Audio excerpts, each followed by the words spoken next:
Hi, this course is on transracial and conspicuous families. A conspicuous family is an adoption term that refers to families that don't pass in society as biologically related when a child is a different race than their adoptive family. This is also known as a transracial adoption, which creates a multiracial family. As you consider adopting an embryo that doesn't match your family's ethnicity or race, you will need to ask yourself a few questions. Do you live in a racially diverse area? Will you be able to manage being very visible every time you're out in public with your child? Will they fit in? Are you prepared to be asked insensitive, invasive, or inappropriate questions? You don't have any idea how invisible you are normally until you are no longer invisible. Transracial families do not always blend in. They can be remembered and they can be unforgettable. You'll need to examine and observe your community and imagine your child growing up there, attending school, extracurricular activities, and places of worship. Transracial adoptive families are often approached by complete strangers and need to create an arsenal of responses to deflect curiosity and invasive, sometimes inappropriate personal questions. Transracial adoption can be a beautiful and meaningful and enriching experience for both the adoptive family and adopted child. But it's important to keep in mind that specific issues related to differences in race may arise throughout the child's life, which will need to be addressed in a sensitive and caring way. More specifically, transracially adopted children face specific challenges in coping with being different, and as a result, they may struggle to develop a positive racial ethnic identity.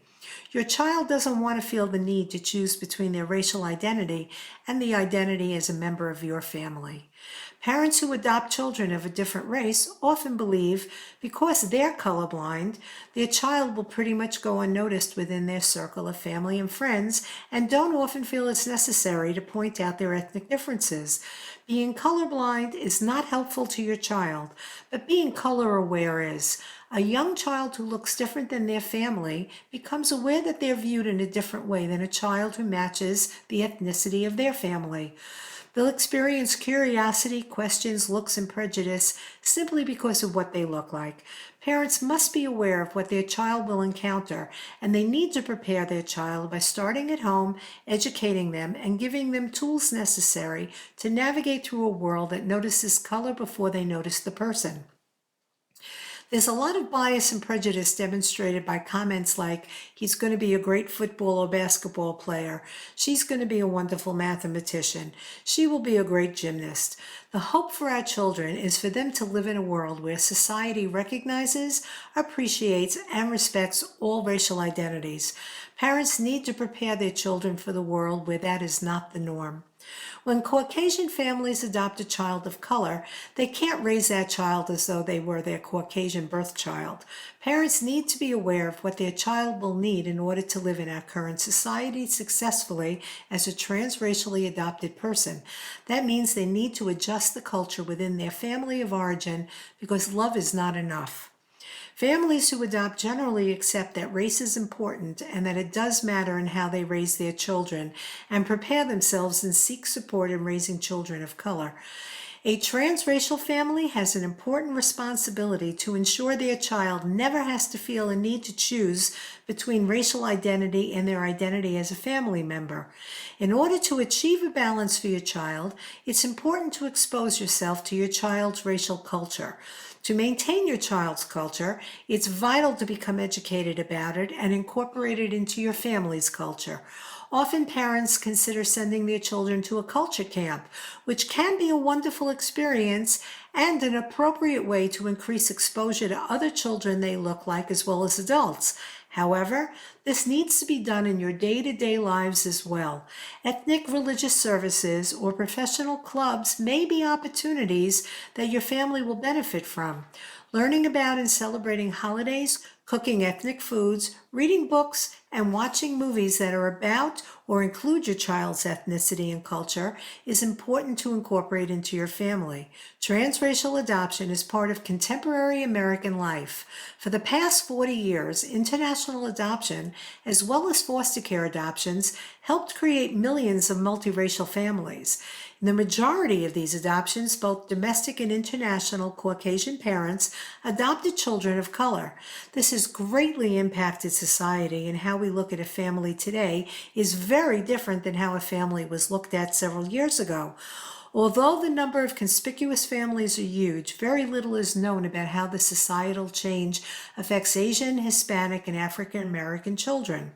They need to develop a sense of racial identity while being raised by Caucasian parents in a predominantly Caucasian community, understand being adopted as a child who does not resemble their family, cope with stereotyping, and what they need to develop a healthy sense of self.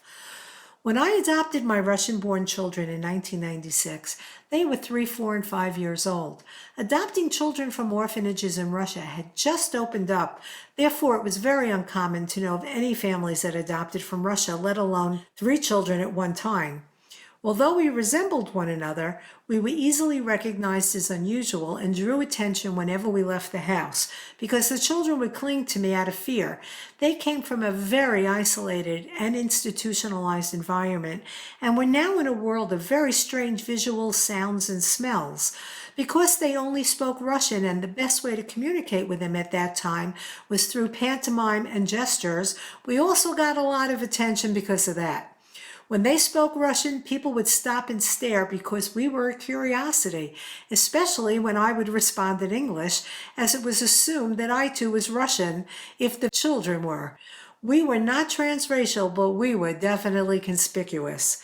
A few weeks after we brought our kids home from Russia, their father's place of business made a party for us to welcome our 3 new additions to the family.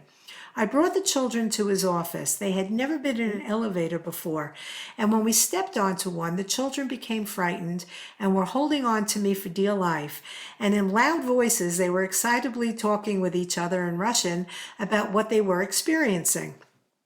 A woman stepped onto the elevator and listened, and when I responded in English, she seemed very surprised and asked me what the children were saying. I replied and said they were Russian, and I don't speak Russian, so I can't translate. She was taken aback because she assumed that I too was Russian, but my lack of having an accent confused her.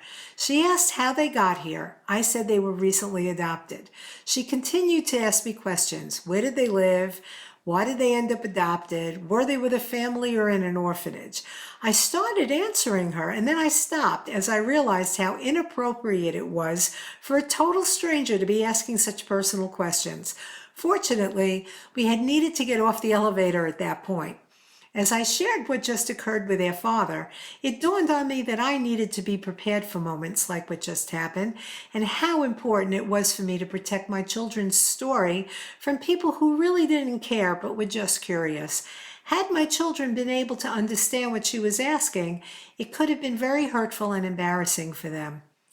When it comes to adoption, be it an embryo, an infant, or an older child, strangers as well as family and friends will have many questions about your child and how their life began, and we as their parents have an obligation and responsibility to protect their privacy and not feel the need to qualify why or how they were adopted.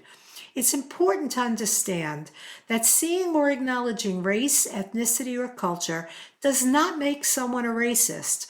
What does make a racist is drawing stereotypical conclusions about a person based on their race, ethnicity, or culture. When people made comments about my children and what typical strengths they would probably have because they were Russian, I was offended, and I addressed what was being said. I wanted my children to be seen for who they were, not for what they were expected to be like. I did not want them to be reduced to a stereotype. I wanted them to be proud of themselves and hoped they would grow up in a society that would recognize, appreciate, and respect all racial, ethnic, and cultural identities. Remember, you are your child's best advocate.